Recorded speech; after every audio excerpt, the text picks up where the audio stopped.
बच्चों, आज जो हम पाठ पढ़ने जा रहे हैं उस पाठ का नाम है योग्य चुनाव। योग्य मतलब लायक और चुनाव मतलब चयन करना। ठीक है, तो ये जो पाठ नंबर 2 है हमारा, पहले हमने आपको रिमझिम कविता का भेजा था और आज जो हम आपको पढ़ा रहे हैं वो है योग्य चुनाव।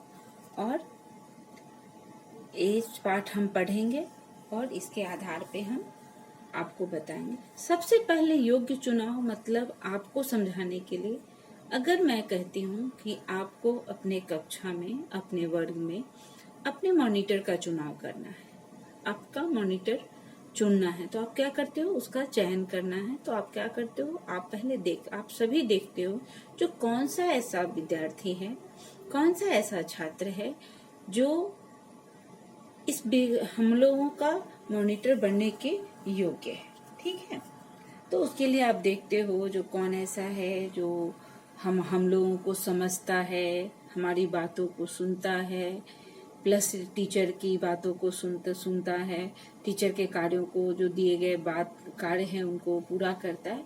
उन्हीं बच्चों को आप वोट करते हो और उसी को हम लोग क्या करते हैं? आपके क्लास का मॉनिटर बनाते हैं।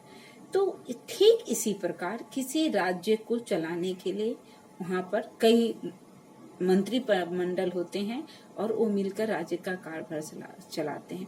उसमें मंत्री जो होता है उसका सबसे महत्वपूर्ण स्थान होता है किसी भी राज्य में।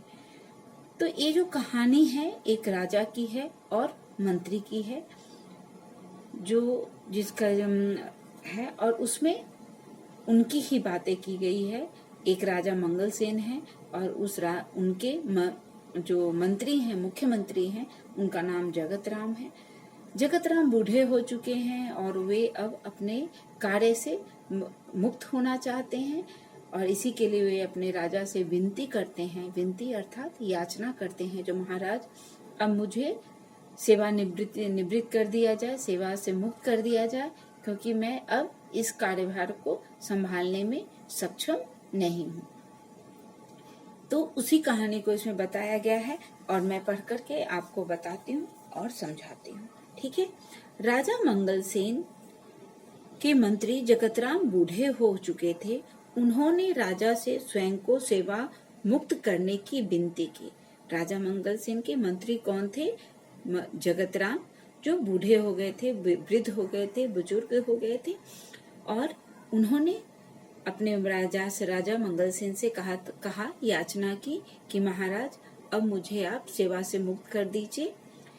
राजा मंगलसेन ने कहा, आप पहले अपने जैसे सेवाभावी, परोपकारी और ईमानदार मंत्री का चुनाव कर लीजिए। यानी कि अपने जैसा सेवा करने वाला, जो समाज का, राज्य के नागरिक का सेवा करे, प्रजा की सेवा करे, परोपकारी हो, जो दूसरों के उपकार के लिए कार्य करे, दूसरों के खुशी के लिए काम करे, और ईमानदार हो, वैसे व्यक्ति का आप चुनाव कर दीजिए, नए मंत्री का चुनाव कर दीजिए, फिर आपको हम सेवा मुक्त कर देंगे।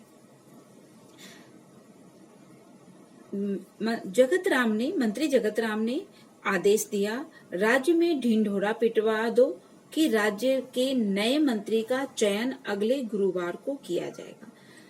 जो मंत्री जगतराम थे, जब उन्हें राजा ने कहा कि आप अपने जैसा सेवाभावी, परोपकारी और ईमानदार मंत्री का चुनाव कर लीजिए, तब हम मुक्त करेंगे। तो मंत्री जगतराम ने सोचा कि पहले मैं मंत्री ढूंढ लूं। तो इसके लिए उन्होंने क्या किया, पूरे राज्य में उन्होंने, जगतराम जी ने आदेश दिया, आज्ञा दी कि राज्य में ढिंढोरा पिटवा दो। ढिंढोरा यानी कि एक जो ढाक होता है, आप लोग अच्छी तरह से जानते हो, गणेश पूजा के दौरान बजाया जाता है, एक बड़ा सा होता है जिस पर पीट पीट करके लोगों को इकट्ठा किया जाता है, उसको ढिंढोरा पिटवाना बोलते हैं। और उसको वो बताते हैं और फिर पूरे जगह लोगों को इकट्ठा करके बताया जाता है कि क्या होने वाला है। तो मंत्री जगतराम ने कहा कि पूरे राज्य में ढिंढोरा पिटवा दो, यानी कि लोगों को सूचित कर दो, सूचना दे दो कि राज्य में आने वाले गुरुवार को नए मंत्री का चुनाव होने वाला है या चयन होने वाला है। इस पद के इच्छुक यानी इच्छुक अर्थात जो इस पद के उम्मीदवार हैं, इच्छुक हैं, इच्छा रखने वाले हैं, जिनको राज्य का मुख्यमंत्री बनने की इच्छा है, वे 11 बजे राज दरबार में पहुंच जाए। 11 बजे का समय दिया गया और कहा गया जो इस राज्य के मंत्री पद के अपने आप को योग्य समझते हैं या जो मंत्री बनने की इच्छा है, जिन्हें मंत्री बनने की इच्छा है, वे गुरुवार को 11 बजे राज दरबार में पहुंचेंगे। हरकारे गांव गांव ढिंढोरा पीटने लगे। हरकारे कहते हैं जो ये काम करता है, ढिंढोरा पीट पीट कर लोगों को जोर जोर से बोलकर बताता है।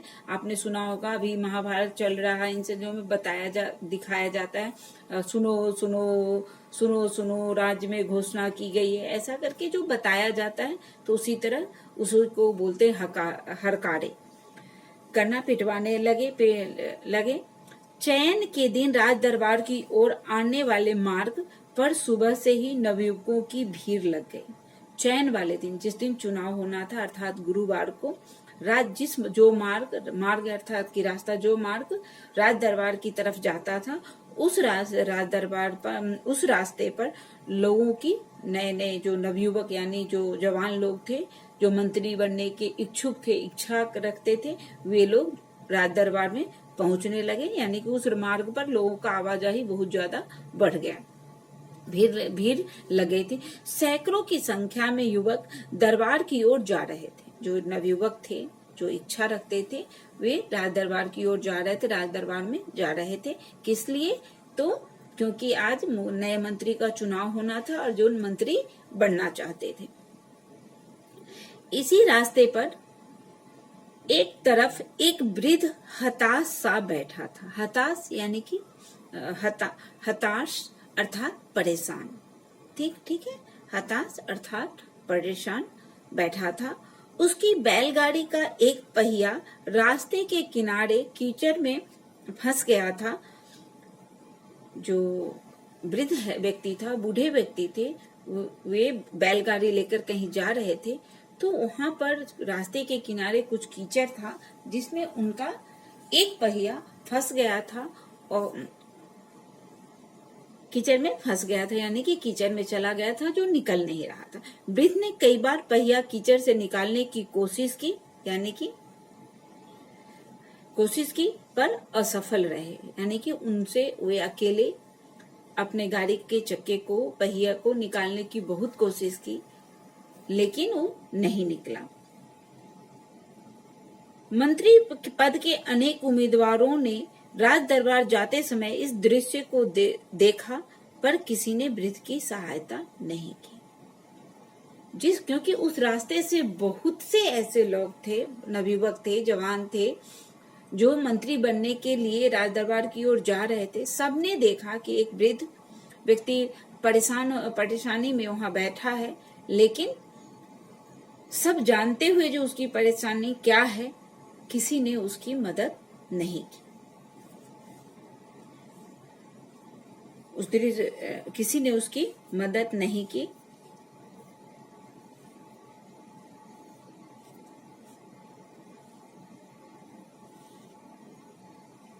उम्मीदवार युवकों में एक था कर्मवीर, यानी कि जो मंत्री के पद के इच्छुक बच्चे नवयुवक जा रहे थे, उनमें एक जो युवक था उसका नाम था कर्मवीर। कर्मवीर निर्धन परिवार का एक प्रतिभाशाली युवक था। वो कर्मवीर जो था वो एक गरीब परिवार से था, लेकिन वो बहुत ही प्रतिभावान, तेज बच्चा था, नवयुवक था, जवान था।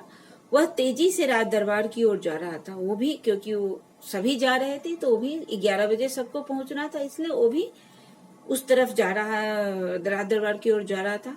उसी समय बैलगाड़ी वाला वृद्ध एक बार फिर से पहिया कीचड़ से बाहर खींचने का प्रयास कर रहा था। यह दृश्य देखकर दरबार पहुंचने की चिंता न करते हुए कर्मवीर सीधे कीचड़ में उतरा। जोर लगाकर उसने बैलगाड़ी का पहिया कीचड़ से बाहर निकाला।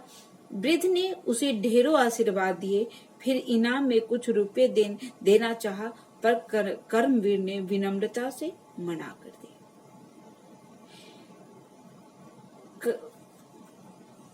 कर्मवीर जो ने देखा कि जो बैलगाड़ी वाला वृद्ध है वो फिर से अपना पहिया निकालने की कोशिश कर रहा है। जब कर्मवीर ने इस स्थिति दृश्य को देखा तो उसने क्या किया, खुद उस दरबार न पहुंच जाने की, जो अपनी जाने की चिंता को छोड़कर वह कीचड़ में उतरा और अपनी पूरी ताकत लगाकर उस पहिए को कीचड़ से बाहर निकाला। पहिया कीचड़ से बाहर निकाला। वृद्ध ने, जो वृद्ध व्यक्ति थे, जब उनका गाड़ी का पहिया निकल गया वे बहुत खुश हुए और उन्होंने कर्मवीर को बहुत सारा आशीर्वाद दिया और उनके कार्य से खुश होकर वे उन्हें कुछ इनाम भी देना चाहे, उपहार भी देना चाहे, पुरस्कार भी देना चाहे, लेकिन कर्मवीर ने लेने से मना कर दिया। उसने विनम्रता के साथ उस पुरस्कार को लेने से मना कर दिया। देर हो जाने की आशंका से भागते दौड़ते कर्मवीर दरबार पहुंचा, लेकिन क्योंकि कर्मवीर वृद्ध की सहायता करने लगा, जिस कारण वो उसे लेट हो रही थी, वो देर हो रहा था, लेकिन फिर भी वो भागते भागते दौड़ते दौड़ते राज दरबार पहुंचा। वह हाँफ रहा था, क्योंकि वो दौड़ते दौड़ते गया था इसलिए वो हाँफ रहा था। उसके कपड़े कीचड़ से सने थे, क्योंकि वो कीचड़ में उतरकर वृद्ध की सहायता की थी, जिस कारण उसके पूरे कपड़े में कीचड़ लगा हुआ था। सारे उम्मीदवार उसे देखकर हंसने लगे और क्योंकि वो पूरे गंदे मिट्टी कीचड़ से लगा हुआ राज दरबार में पहुंचा है, वो भी मंत्री के चुनाव के लिए, उसे इस हालत में देखकर वहां पर जितने भी नवयुवक थे, उम्मीदवार थे, सभी उसे देखकर हंसने लगे। तभी बैलगाड़ी वाला वृद्ध भी वहां आ पहुंचा और उसी समय जब लोग हंस रहे थे कर्मवीर को देखकर, उसी वक्त जो वृद्ध कर्मवीर को रास्ते में मिला था, जिसकी गाड़ी फंस गई थी, जिसके गाड़ी का पहिया कीचड़ में फंस गया था, वो वहां आया, वहां पर पहुंचा। वह कोई और नहीं था, वो स्वयं वृद्ध मंत्री जगतराम खुद थे, जो वृद्ध का रूप धारण करके एक प्रकार की मंत्री के लिए एक परीक्षा ले रहे थे, अपने उम्मीदवारों की एक परीक्षा ले रहे थे, जो किसमें इतनी दया है, जो लोगों की, कौन दूसरों के लिए जीने की कोशिश करता है। लेकिन वहां पर उन्होंने देखा था कि जितने भी लोग नवयुवक थे सब मंत्री के लिए जा रहे थे, सब उन्हें परेशान, सभी ने उन्हें परेशान देखा, लेकिन किसी ने उनकी सहायता नहीं की। एक कर्मवीर ही ऐसा था जो खुद लेट हो रहा था, लेकिन फिर भी वो अपने दरबार पहुंचने की चिंता को छोड़कर क्या किया, मंत्री की वृद्ध की सहायता करते हैं। मंत्री जगतराम, उन्होंने सारी घटना राजा को सुनाई, सारी बात जो उनके साथ घटित हुआ, वे सारी बात उन्होंने राजा को बताई। जगतराम ने राजा से कहा, महाराज, कर्मवीर में वे सारे गुण हैं जो राज्य के मंत्री के लिए आवश्यक है। मंत्री जगतराम ने महाराज से कहा, जो महाराज, मैंने जो परीक्षा ली है उसमें कर्मवीर उत्तीर्ण हुआ है, वो पास हुआ है, और मेरे हिसाब से मुझे ऐसा लगता है कि कर्मवीर ही एक ऐसा युवक है जो मंत्री के पद के लिए बिल्कुल सही है, क्योंकि उसमें वे सारे गुण हैं, क्योंकि वो सेवाभावी है, परोपकारी है, ईमानदार है। क्योंकि उसने मुझे परेशान देखा तो उसने क्या किया, मेरी सहायता की। वो खुद लेट हो रहा था, उसने अपना नहीं सोचा, मेरे लिए उसने कार्य किया, यानी कि उसमें परोपकारी है, दूसरों के लिए उपकार करने वाला, दूसरों के लिए कार्य करने वाला, अपनी खुशी को त्याग कर दूसरों के लिए काम करने वाला है। प्लस वो ईमानदार है, उसे मैंने पुरस्कार देना चाहा लेकिन उसने नहीं लिया। ऐसा मंत्री जगतराम बताते हैं। मंत्री जगतराम कहते हैं कि वे सारे गुण हैं, कर्मवीर में वे सारे गुण हैं जो राज्य के मंत्री के लिए आवश्यक है। सारी बातें जानकर राजा मंगलसेन बहुत प्रसन्न हुए, यानी कि खुश हुए। जब उन्हें कर्मवीर के बारे में मंत्री जगतराम सारी बात बताए, उन्हें कहा कि वे पूर्ण रूप से योग्य है राज्य का मंत्री बनने के लिए, तो मंगलसेन बहुत प्रसन्न हुए। उन्होंने कहा, जो सामान्य आदमी की पीड़ा से दुखी होता है, जो सामान्य आदमी की, जो जनता, प्रजा, जनता के लिए, जो समाज के लिए के दुख से दुखी होता है और समाज के खुश से खुशी होता है, उसे दुखी होता है और उसे दूर करने का प्रयास करता है। जो समाज के दुख से दुखी होकर उस दुख को दूर करने की कोशिश करता है, उसे ही वही राज्य के ऊंचे पद पर बैठने का अधिकारी होता है।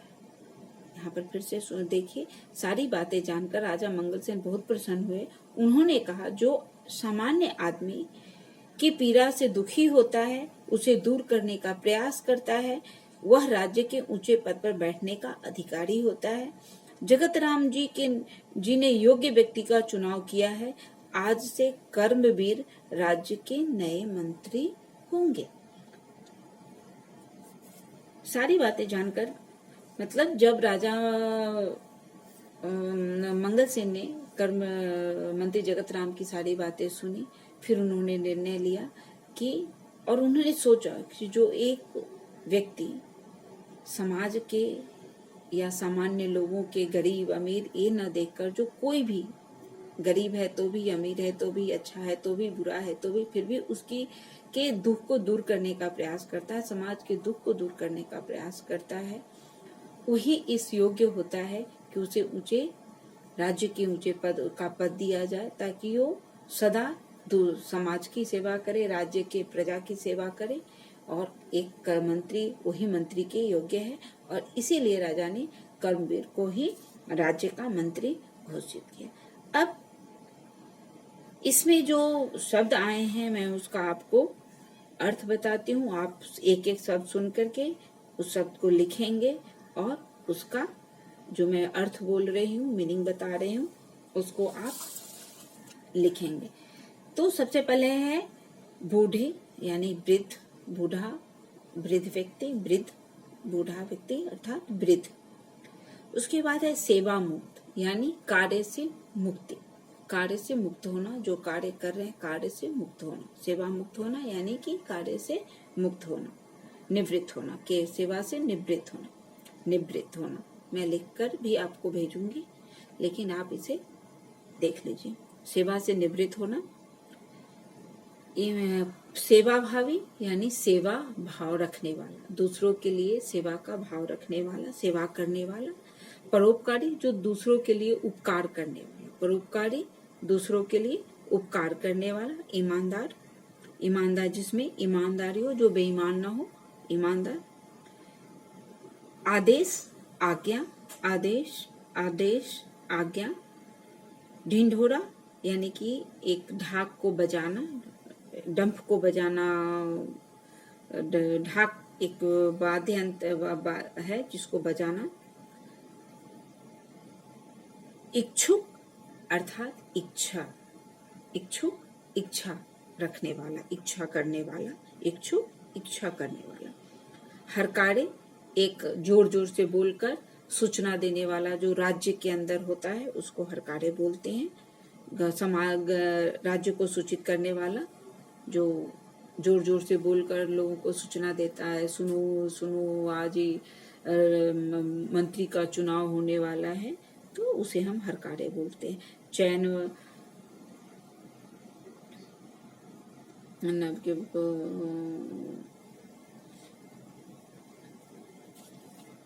चुनाव, चयन, आदेश, आज्ञा, इच्छुक, इच्छा।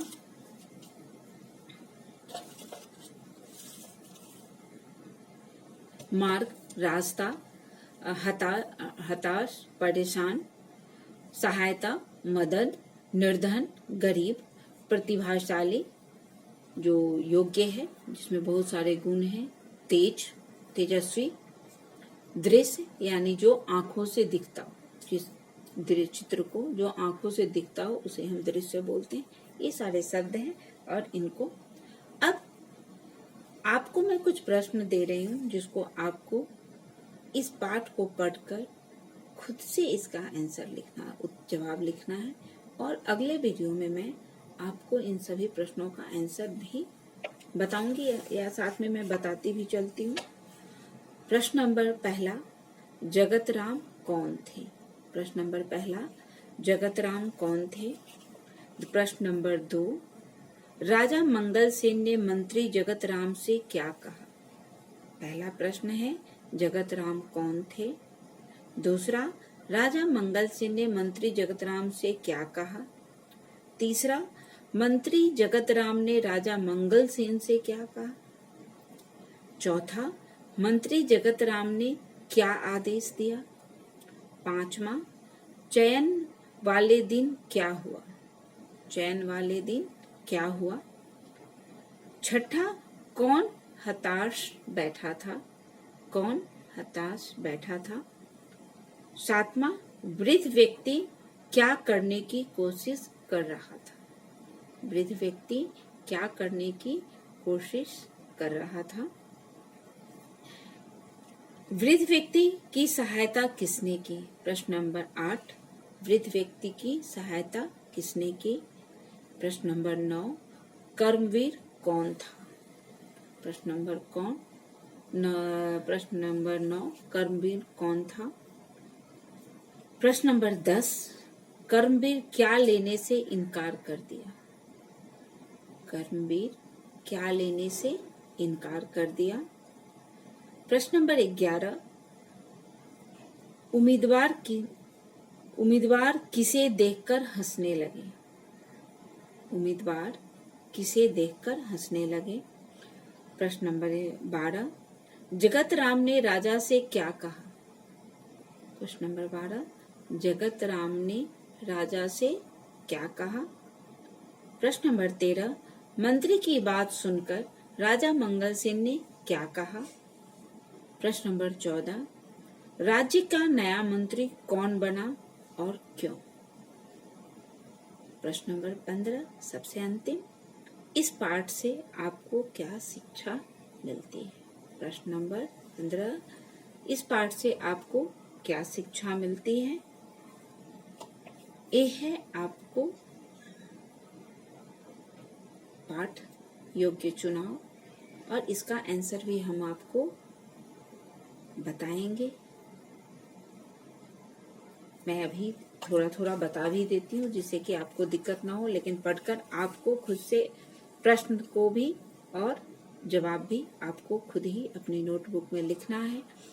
साथ ही अगर आपको ये मेरा वीडियो अच्छा लगता है, आपको समझ